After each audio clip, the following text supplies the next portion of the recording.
आप दिल्ली को फेल करने जा रहे हैं। अब मुझे बताओ, जिस किसान को यहां पे 10 रुपए का लाभ प्रति किलो नहीं मिल पा रहा और उसको अगर 600 रुपए का लाभ मिल जाए तो धनी तो वही होगा ना। फूड प्रोसेसिंग की यूनिट लगेगी, सेमीकंडक्टर की यूनिट लग रही है, डाटा सेंटर स्थापित हो रहे हैं, फिल्म सिटी आ रही है। नोएडा इंटरनेशनल एयरपोर्ट के पहली कॉमर्शियल फ्लाइट के साथ अन्नदाता किसानों का आगमन हम सबको अत्यंत प्रफुल्लित करता है, आनंदित करता है। मैं इस अवसर पर आज यहां पर पहली फ्लाइट से जेवर के आए हुए हमारे सभी अन्नदाता किसानों का, जेवर से जुड़े हुए आप सभी नागरिकों का मैं सबसे पहले हृदय से अभिनंदन करता हूं, स्वागत करता हूं। आज के इस कार्यक्रम में उपस्थित प्रदेश सरकार में मंत्रिमंडल के मेरे वरिष्ठ सहयोगी वित्त मंत्री श्री सुरेश कुमार खन्ना जी, विधायक जेवर श्री धीरेन्द्र सिंह जी, अपर मुख्य सचिव वित्त एवं नागरिक उड्डयन श्री दीपक कुमार जी, स्पेशल डायरेक्टर इंडिगो श्री आर.के. सिंह जी, सलाहकार उत्तर प्रदेश शासन श्री अवनीश अवस्थी जी, सीओ यमुना अथॉरिटी श्री आर.के. सिंह जी, उपस्थित हमारे सभी अन्नदाता किसान बहनों और भाइयों, आज का दिन एक ऐतिहासिक दिन है।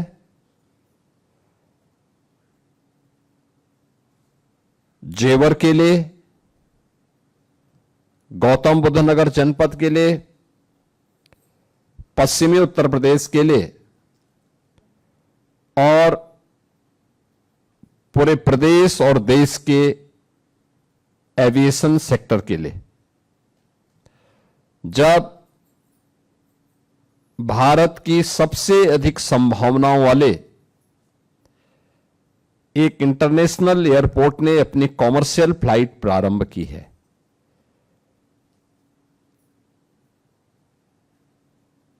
इसके पीछे प्रेरणा देश के यशस्वी प्रधानमंत्री श्री नरेंद्र मोदी जी की और इसमें योगदान आप सभी अन्नदाता किसानों का। मैं इसके लिए आप सभी को हृदय से धन्यवाद देता हूं और इस अवसर पर अभिनंदन भी करता हूं, खासतौर पर श्री धीरेन्द्र सिंह जी को, जिन्होंने इस कड़ी को जोड़ा। मुझे याद है जब हमारी कैबिनेट ने जेवर में इंटरनेशनल एयरपोर्ट के निर्माण के लिए प्रस्ताव पारित किया, तो मैंने गौतम बुद्ध नगर जनपद के जिलाधिकारी और अन्य अधिकारियों को एक समय सीमा दी कि भाई 100 डे के अंदर जमीन अधिग्रहण की कार्रवाई प्रारंभ हो जाए। 100 दिन पूरे हुए, वहां कोई कार्रवाई नहीं प्रारंभ हो पाई थी। कंपटीशन था। तो मैं वहां गया, मैंने बैठक ली, मैंने कहा क्या हुआ? उन्होंने कहा कोई प्रोग्रेस नहीं।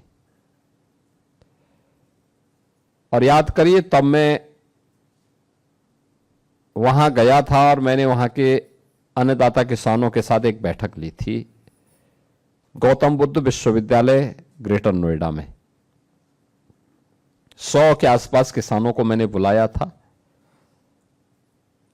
और जब मैंने उनसे कहा कि भाई हमें एयरपोर्ट बनाना है, तो सचमुच वही मुझे सुनने को मिला था जो जयवीर सिंह जी ने यहां पे कही।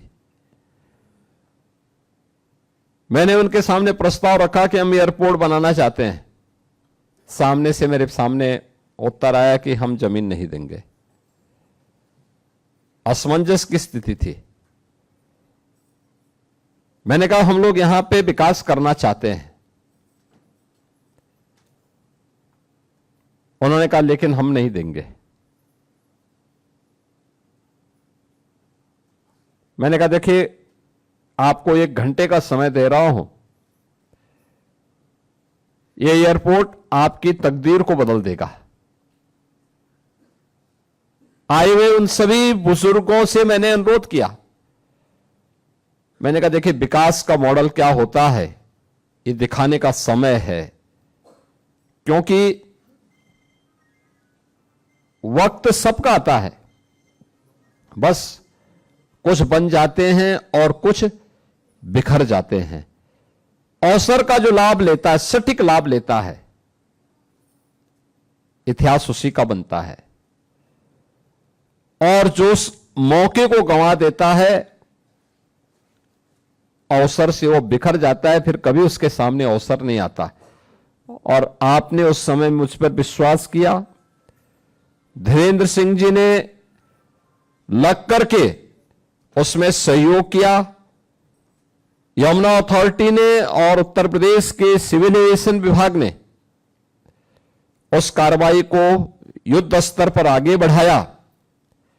परिणाम है कि 13,000 एकड़ से अधिक भूमि जो 4 फेज में वहां पर एयरपोर्ट बनना है, पहले फेज की कार्रवाई संपन्न होकर के आज नोएडा इंटरनेशनल एयरपोर्ट के रूप में जेवर ने एक नया इतिहास रच दिया है।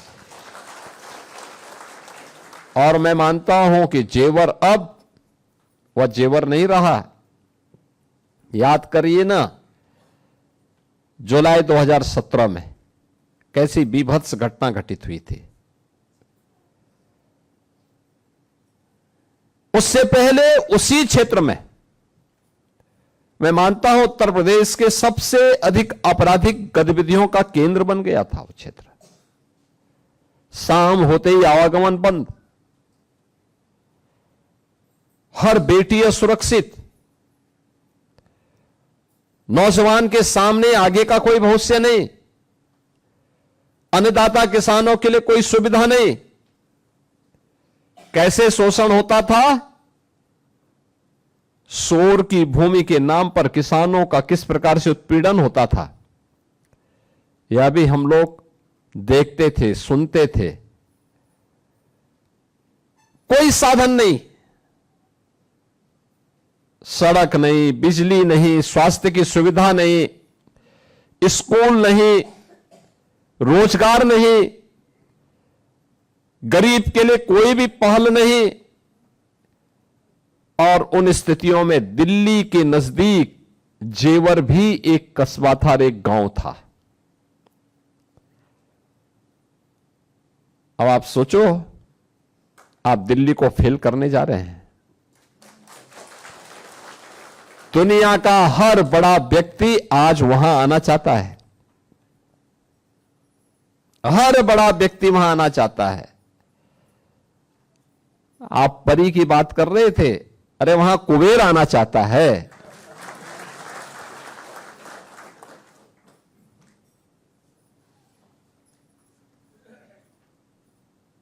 आज वहां क्या नहीं आ रहा है? आज वहां पर एयरपोर्ट बन गया। भारत का पहला कार्गो और एमआरओ का केंद्र भी जेवर एयरपोर्ट बनने जा रहा है। यानी यहां पे किसान, पश्चिमी उत्तर प्रदेश ही नहीं, उत्तर प्रदेश का किसान कोई भी पैदा करे, कुछ भी पैदा करेगा, अन्न पैदा करेगा, फल पैदा करेगा, सब्जी पैदा करेगा, मत्स्य पालन में कोई काम करेगा, कार्गो से दुनिया के मार्केट तक पहुंचाने की सुविधा का केंद्र बिंदु बनेगा जेवर।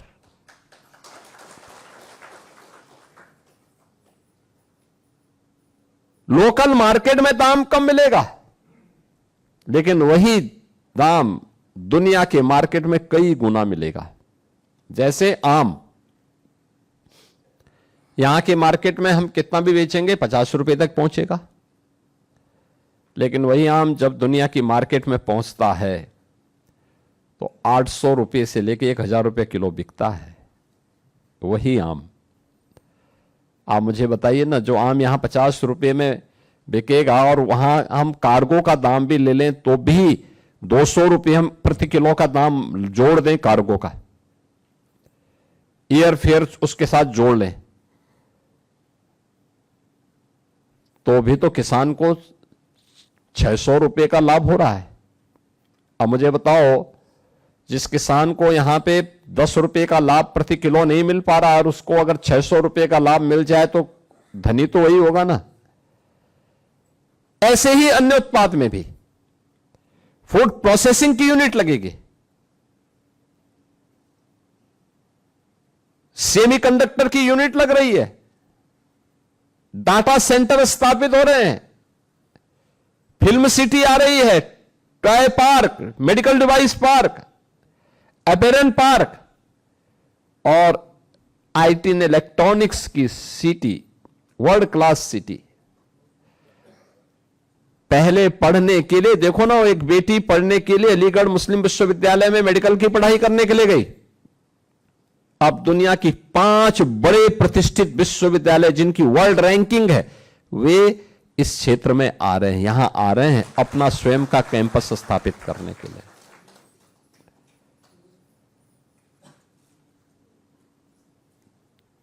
आपने निर्णय लिया, जब मुझे अच्छा लगा था, जब वहां का अन्नदाता किसान वहां के विधायक जी के साथ, श्री धीरेन्द्र सिंह जी के साथ इसी स्थान पर मेरे पास आए थे जब उन्होंने पहली रजिस्ट्री का काम संपन्न किया था। और मैंने ग्रेटर नोएडा में कहा था, मैंने कहा भाई आप रजिस्ट्री करवाइए, आप चिंता मत करना पैसे की, पैसा आपको मिलेगा जो आपने सोचा नहीं होगा। हम सौदेबाजी नहीं कर रहे हैं, हम आपको आपका हक देंगे, लेकिन वह बीच में किसी व्यक्ति को नहीं रखना है। आप रहेंगे, मैं रहूंगा, और आप जो सोचते होंगे उससे अच्छा दाम आपको मिल जाएगा। और हम लोगों ने वही वहां पर करने का कार्य किया है और मुझे प्रसन्नता है आज आपके कारण वह क्षेत्र बदल रहा है, आपकी आने वाली पीढ़ी का भविष्य बनने जा रहा है, बदलने जा रहा है। आपने सचमुच इतिहास रचा है, आपकी पीढ़ियां हजारों वर्षों से वहां रह रही हैं, आपके पूर्वज हजारों और सैकड़ों वर्षों का आपका इतिहास है। उन्होंने कठिन परिस्थितियों में, देश की आजादी में भी लड़ाई लड़ी होगी, विपरीत परिस्थितियों को झेला, अपनी जमीन को बचा के रखा। संभावनाएं नहीं थी, वह उस समय आवश्यक था, लेकिन जब वक्त आया सही समय पे सही निर्णय करने का, तो आपने वह निर्णय किया। और आज नोएडा इंटरनेशनल एयरपोर्ट के बहाने जो भारत का सबसे बड़ा एयरपोर्ट बनने जा रहा है, कार्गो एमआरओ की फैसिलिटी, यानी भारत के अंदर अब तक एयरक्राफ्ट मेंटेनेंस, रिपेयर, ओवरऑलिंग की कोई सुविधा नहीं। इसके लिए सिंगापुर और दुबई जाना पड़ता था। अब वह कार्य के लिए भी इसी क्षेत्र में, इसी एयरपोर्ट पे लोग आएंगे, दुनिया भर के लोग यहां आएंगे। स्वाभाविक रूप से इसके लिए यहां के नौजवानों को ट्रेन करना, इंजीनियर के रूप में वहां बन सकें, काम कर सकें, वहां पर घर में ही उनको नौकरी मिल सके, इसकी संभावना आपके लिए बहुत ज्यादा है। ये जितना निवेश वहां आएगा उसके लिए ट्रेन मैन पावर ये आज की आवश्यकता है। इसी के लिए यमुना अथॉरिटी ने वहां पे टाटा के साथ एक सेंटर ऑफ एक्सीलेंस लगभग 225 करोड़ रुपए की लागत से स्थापित करने की कार्रवाई को आगे बढ़ाया है। काफी बड़ा सेंटर जिसमें सभी आज की आधुनिक तकनीक